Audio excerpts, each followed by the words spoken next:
एकूणच कशा पालखीच्या तळाची पालखीच्या मुक्कामाची तयारी आता अंतिम टप्प्यामध्ये आहे. गेल्या महिना दीड महिन्यापासून प्रशासन आणि लोकप्रतिनिधी प्रत्येक पालखी तळावरच्या सुविधाबाबतीत पालखी तळाच्या तयारीबाबतीत काम करत आहेत.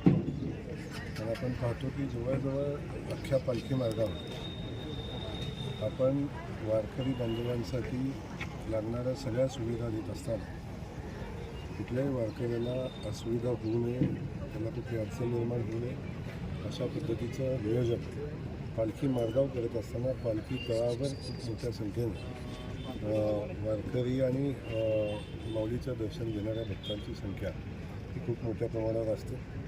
आणि प्रत्येक वर्षी आपल्याला नवीन शिकता येतं. पाठीमागच्या वर्षी काय अडचणी आल्या, त्यामध्ये यावर्षी काय वेगळं करता येईल याचा सगळी उहापोह चर्चा झालेली आहे. आणि त्या अनुषंगानं तयारी झाली की नाही हे बघण्यासाठी आज या ठिकाणी आलो होतो. मला वाटतं बहुतांश तयारी झालेली आहे. त्यातून ट्रॅफिकच्या आणि बाकीच्या ज्या काही टेक्निकल अडचणी छोट्या मोठ्या आहेत त्या संदर्भात प्रशासनाची चर्चा आम्ही करू.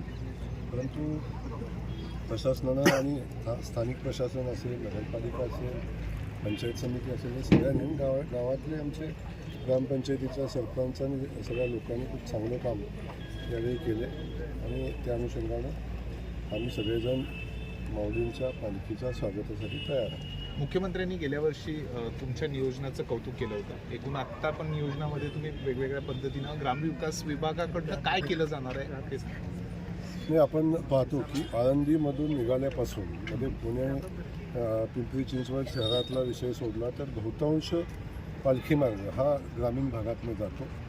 त्यामुळे ग्रामविकास खात्यावर खूप मोठी जबाबदारी या निमित्ताने येत असते. त्यामुळे ग्रामविकास खात्याच्या माध्यमातून वारकऱ्यांना सगळ्या सुविधा देण्याचं काम केलं. आणि मेडिकल किटपासून पाणी असेल, शौचालय असेल, स्नानगृह असेल, ते आपण बघितलं. शौचालयाचा कन्सेप्ट आला, पण त्यानंतर पाठीमागच्या वर्षापासून आपण स्नानगृह महिलांसाठी नव्यानं कन्सेप्ट आणला, चेंजिंग रूम आणले. आणि खास करून मुख्यमंत्री वारकरी सेवा केंद्र, त्याला जर्मन हँगर आपण म्हणतो, ते आपण केले. आणि या सगळ्या वारकऱ्यांच्या राहण्याची, तिथल्या सगळ्या सुविधा देण्याची व्यवस्था त्यामध्ये आपण केली.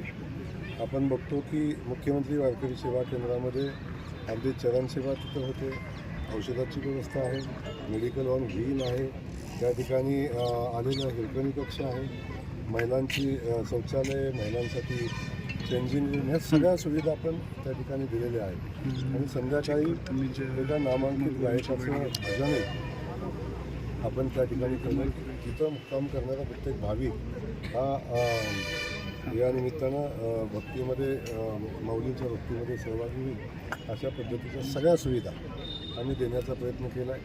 परवा पाऊस आला आणि पावसात वारीतला वारकरी पहिलं सुरुवातीलाच भिजला.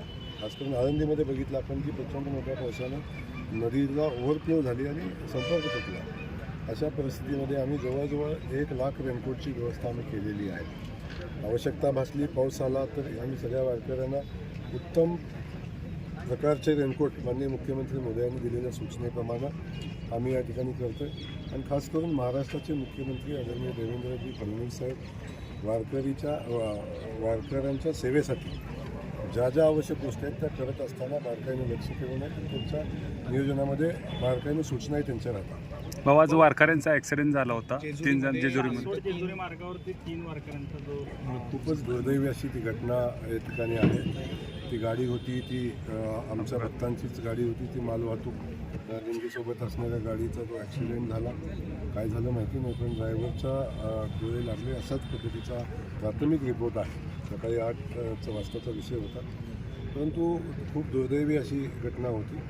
आलेल्या वारकऱ्यांचा सुरक्षित त्यांनी घरी पोचावं यासाठी आपण प्रयत्न करत असताना अशा पद्धतीची घटना घडणं हे मला वाटते खूप क्लेशदायक आहे. आपण 3 वारकरी भगिनींचा आमचा मृत्यू झालेला आहे. आणि त्याच्यासाठी आपण शासकीय स्तरावरून सगळी लागेल ती सगळी मदत करण्याचा मुख्यमंत्री मोदी यांनी शब्द दिला आहे. त्यानंतर जे जखमी आहेत त्याच्या उपचाराचा 100% खर्च शासन करेल. आणि इथून पुढं अशा दुर्घटना होणार नाहीत, अशा होऊ नये अशा सूचना सन्माननीय पोलीस खात्याला या ठिकाणी मुख्यमंत्री महोदयांनी दिलेल्या आहेत, आम्ही सगळ्यांनी दिलेल्या आहेत. त्यामुळं आजची घटना ही दुर्दैवी. एक वेगळा प्रश्न, देशील मोहिते पाटील जे आहेत त्यांचं असं म्हणणं आहे की तो ऑडिओ क्लिप तोडमोड करून हे केलेली आहे. एकतर म्हणजे मी प्रेमानंच अधिकाऱ्यांशी बोलतो आणि खरं तर ह्या मुद्दा म्हणजे त्यांना जाणूनबुजून अडकवण्यासाठी मला हे सगळं केलं जातं आहे. नाही, आपण आता त्यांनी त्यांच्या क्लिपविषयी शंका जरी व्यक्त करत असली तर सोशल मीडियावरनं ते आणि त्यांचे समर्थक मोहिते पाटील पॅटर्न कसा आहे आणि नीट सांगितलं ऐकलं नाही तर आम्ही कसं सांगतो त्याचं उदाहरण देताना दिसत आहेत. त्यामुळे त्यातलं वास्तव आपण तपासावं लागेल. आपण वेळ पडली तर खासदार मोदयांच्या आवाजाचे सॅम्पल पण घेतले जातील आणि त्याची सॅम्पल घेऊन त्याची चौकशी केली जाईल आणि कुणाच्या फोनवरनं फोन आलेला आहे, त्याच्यात छेडछाड झाली आहे का नाही ही तपासणारी खूप मोठी सायबरची यंत्रणा आता पोलीस खात्याकडे आहे. त्यामुळे त्याची व्यवस्थित तपासणी होईल आणि कुणी त्या कर्मचाऱ्याला कोंडून घातलं, कुणी बोलवलं, कुणी मारहाण केली हे कर्मचाऱ्याला तर माहिती आहे ना कुणी मारलं. त्यामुळे या सगळ्या गोष्टीची चौकशी होईल आणि जो कोण दोषी असेल, मग जो दोषी नाही त्यांनी स्पष्टीकरण द्यायचं मला वाटतं कारण नाही. जो कोण दोषी असेल त्याच्यावर कारवाई होईल, मग तो कितीही मोठा असला तरी कारवाई होईल. भाऊ, डॅशिंग जिल्हा परिषद सदस्य, डॅशिंग आमदार आणि आता डॅशिंग मंत्री गेले 2 वर्ष झालं आपण या पालखी सोहळ्याचं अत्यंत चांगलं नियोजन करताय. यावर्षी तर स्वागती कामानी ह्या लोकांचं किंवा भाविकांचं लक्ष वेधून घेत आहेत. कसं नियोजन याबाबत? एक आहे की जेव्हा भाविक भक्तिभावानं आपल्याकडे येतो तेव्हा प्रत्येक पालखी मार्गावर प्रत्येक मुक्कामाच्या ठिकाणी सगळ्या भाविकांचे सन्मान करणं, त्यांचं स्वागत करणं हे आपलं कर्तव्य आहे आणि त्या निमित्तानं स्वागत कमानीची उभारणी केलेली आहे. शेवटी एक आहे, इथं आलेला प्रत्येक वारकरी ज्या भक्तिभावाने येतो त्याच भक्तिभावानं इथला स्थानिक आपला जो नागरिक आहे तोही स्वागत करत असतो. तेव्हा एक अतूट असं नातं वारकरी, माऊली आणि आमचे स्थानिक नागरिक यांच्यामध्ये निर्माण झालेलं आहे आणि म्हणून आपण बघतो की आलेल्या प्रत्येक वारकऱ्याची सेवा करायला कुणीही कमी पडत नाही. म्हणजे इव्हन गावातला प्रत्येक माणूस माझ्या घरी 4 वारकरी का होईना जेवले पाहिजेत, मग आम्हाला त्याची काहीतरी सेवा करता आली पाहिजे अशा पद्धतीची भूमिका घेऊन समाजातली माणसं काम करत असतात.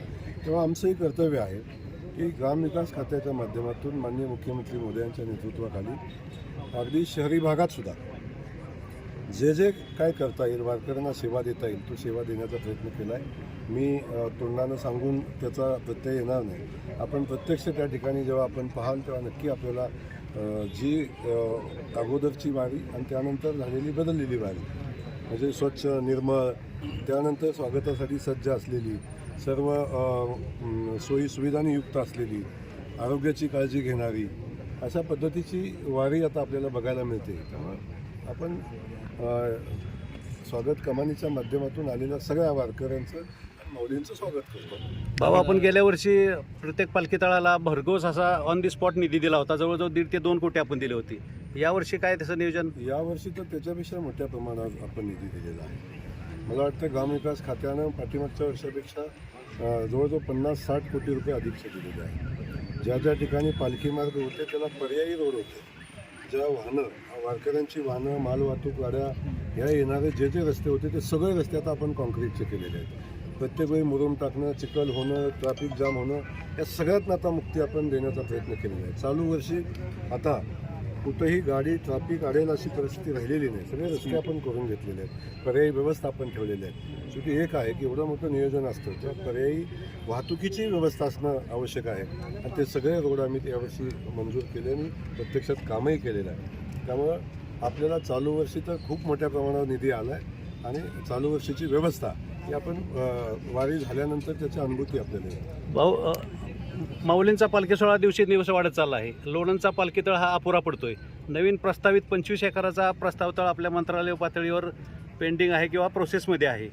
याबद्दल काय माहिती आहे? नाही, नक्की आता आपण बघतो हा तळ थोडा छोटा आहे. माऊलींचं पालखी येणाऱ्या भक्तांची संख्या, वारकऱ्यांची संख्या प्रचंड मोठी आहे.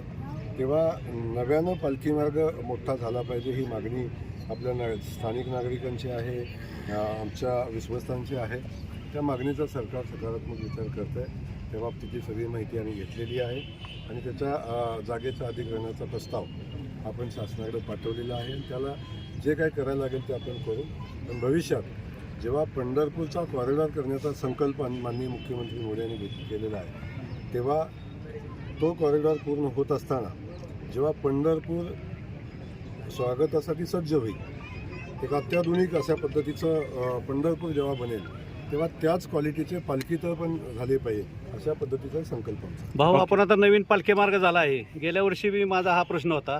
तळगावच्या जवळ जो पालखी मार्ग नव्याने चालू होतो आणि एक लोणंदला येतो तो छेदला जातो त्या ठिकाणी खरं तर उड्डाण पुलाची गरज, कारण भरपूर अपघात झालेले आहेत. याबाबत आपण लक्ष घातलं पाहिजे खरं तर, नक्की कारण आपण त्या मार्गाने येता जाता आपण मार्गाने येतो त्या मार्गाने जातो. आता उड्डाणपूल जिथे जिथं पाहिजे तिथं करायचा प्रयत्न केलेला आहे. आणखीन आपलं जे सजेशन आहे ते ॲक्शनसाठी घेतलं जाईल आणि जर आवश्यकता ज्या ठिकाणी आहे त्या ठिकाणी नक्की आपण उड्डाणपूल करू.